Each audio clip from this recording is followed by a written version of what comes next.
जब बुलाएगी, उनसे जो सवाल पूछेगी, वो उसका जवाब देने के पाबंद होंगे आइन और कानून के मुताबिक।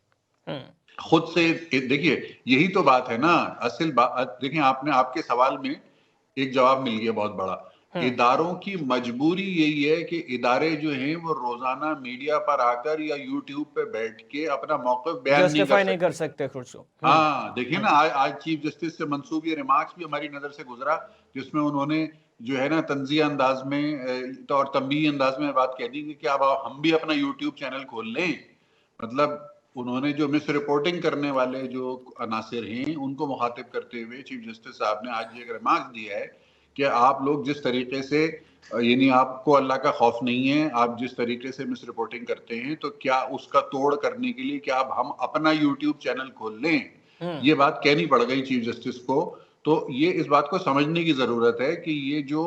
सियासी मकासद या साजिशी मकासद के हुसूल के लिए मीडिया जो है ना, वो सबसे ज़्यादा मौसर हथियार के तौर पर इस्तेमाल होता है कि भाई खत चले गए, अब खत भेज दिए किसी भी XYZ कोरियर सर्विस में बैठे हुए यूथ जो अहले यूथ के किसी सहूलतकार ने, और उसके ऊपर मैं और वारिस साहब बैठ के जो है ना वो एजेंसियों पे उंगलियां उठाना शुरू कर दे, तो बस मकसद पूरा हो जाएगा। मैं अगर एजेंसियों का नाम ले लेके बात शुरू कर दूं, या वारिस साहब या आप एजेंसियों का नाम लिए बगैर ही उनकी तरफ इशारा करना शुरू कर दें, तो लो भाई, उनका काम तो पूरा हो गया ना। वो यही तो चाह रहे थे कि एजेंसियों को मुतनाज़ा बनाया जाए, वो यही तो चाह रहे थे कि इस पूरे तहकीकाती अमल की क्रेडिबिलिटी को जीरो किया जाए। तो वो सहूलतकारी आप और मैं कर रहे हैं यहाँ पर बैठ के, जिन्होंने ये काम किया है उनकी सहूलतकारी इनडायरेक्टली मैं और आप कर रहे हैं इस मौजू को बिलावजह मौजू बनाकर।